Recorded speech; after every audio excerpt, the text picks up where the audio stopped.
Stop memorizing openings. It's not gonna help you because the moment your opponent plays an unknown move, you're completely lost, you're on your own. Instead, try to understand the ideas, the key principles of a certain opening. And today I want to help you with that. I want to explain you why people are playing the Queen's Gambit, how to play it the right way, what are the key ideas there and how you can use it to outplay your opponent.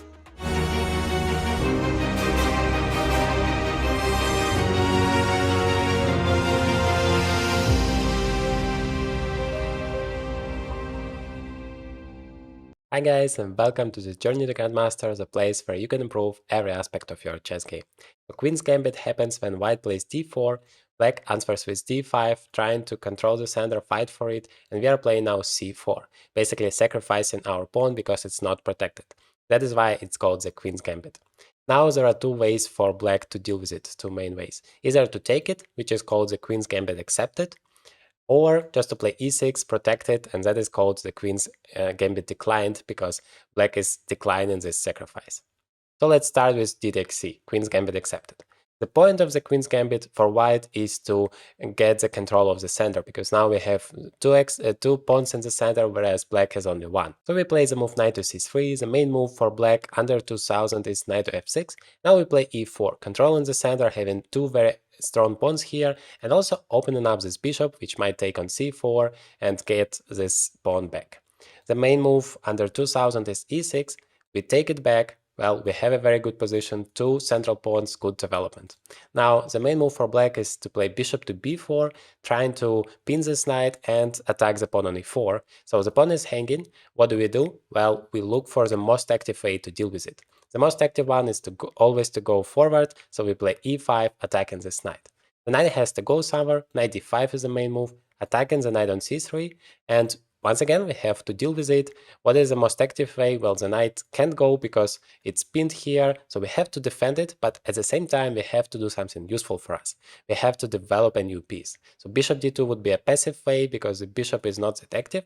So instead, we play knight to e2, because not only it defends this knight on c3, it develops a new piece and prepares the castles.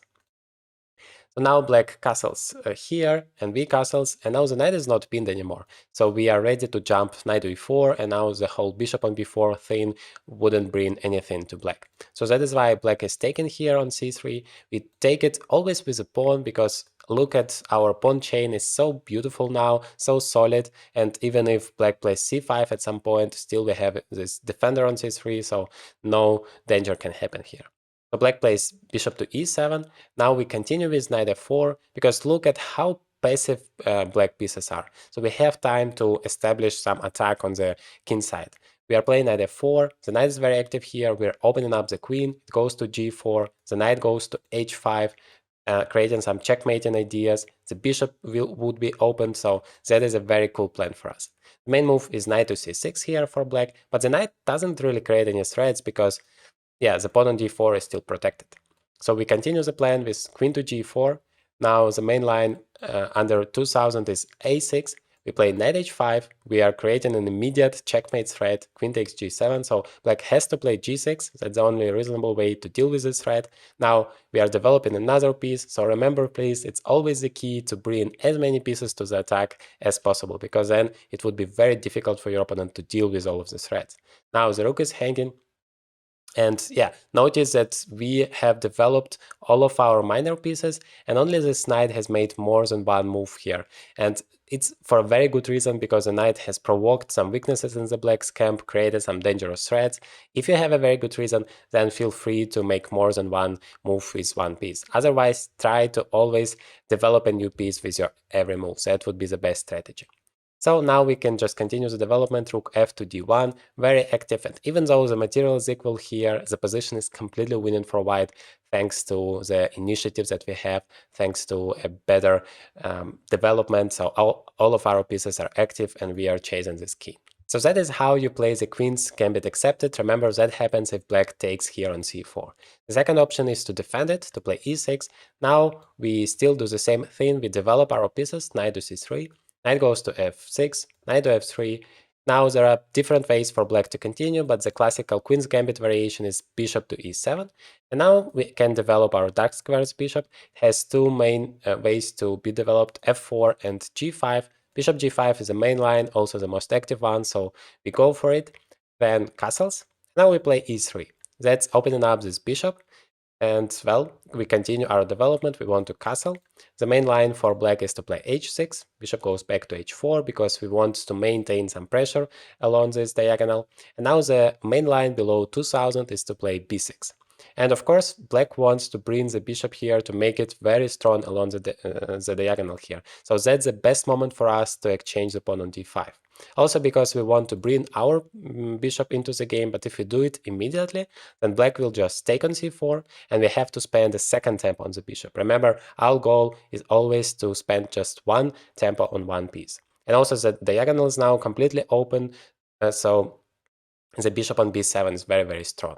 So that is why we want to take. Remember, whenever your opponent plays b6, you want to take the pawn on d5, pawn takes, and now bishop goes to d3, where it's very, very strong. Now this bishop goes to b7, and we just castle. Knight goes to d7, continues the development. We also do that. Rook to c1, very active here. Now the main move for black under 2000 is to play c5, trying to attack the center somehow. But well, we are never afraid of c takes d because we are going to take it with a knight, and this pawn on d5 would be isolated, whereas our knight on d4 would be just a monster. So we play bishop f5. We go forward, and it's a very tricky move because, well, we are creating some pressure, and it's not that simple for black to deal with it. For example, the main move is here knight to e4, the move forward. But the problem with that is that we take it on e7 because, well, our bishop is hanging here, we exchange it, and then we take on c5, and that's attacking the d5 pawn. So black has to take it here on c3 because if you take it back here, then we can just take it on d5. And then it's still not that simple for black, because if you take it with a pawn, which would be a desirable thing to have two connected pawns in the center, but it's so vulnerable. We can just take it on d7, then take it on c5, then the knight is coming to d4, we have an extra pawn, and this bishop is so stupid on b7, doing completely nothing. This pawn on d5 is still isolated, so the position is basically completely winning for white. That is why here black normally takes on c5, but the problem is still the same.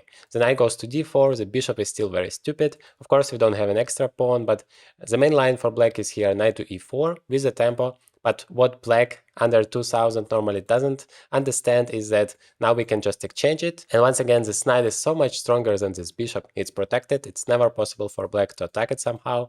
And otherwise, we just develop our pieces. We bring the second rook to the c file. For example, rook to c8, rook to c1, exchange. And now you can't even play rook to c8. You don't have enough defenders. So we are controlling this open file. All of our pieces are active, and from a practical point of view, it's so difficult for black to play this position. Objectively, it's also better for white. If black plays rook to e8, which is also possible here to prepare the move knight e4, then we play queen c2, also continuing the development and controlling this e4 square one more time. Now the main move below 2000 is rook to c8, but it's actually not such a great move because now there is a pin here and we can just play knight to e5. We are going forward and we are threatening bishop takes f6 and then knight takes d7. Black plays c takes d, that's the main line below 2000, but we can just take it on f6 anyway, and the position is completely winning for white. For example, if you take it on c3, then, well, there are so many ways to win. We can play bishop to h7 check, king to f8, and now bishop takes g7, king takes g7, knight takes f7, threatening queen g6 with a checkmate. If black takes here on e5, then we can just take it back, and well, we are still attacking this rook. The position is completely winning for white after d takes c, bishop takes c8. And finally, if bishop takes f6, then we can just take it on d7, black takes it on c3, we take it on f6 with a check, queen takes, bishop takes c8, rook takes c8 and b takes c. We have an extra exchange, huge advantage here, and there is no way for black to compensate it. So here you have it. That is how you play the Queen's Gambit. You bring all of your pieces into the game, you fight for the center, you create as many threats for your opponent as possible, and then it's so difficult for your opponent to handle it. If you want to go even deeper and understand chess even better, then you have to understand the King's Indian defense. And in this video, I'm explaining you all of the main ideas so you can use it in your own games and improve your chess as fast as possible.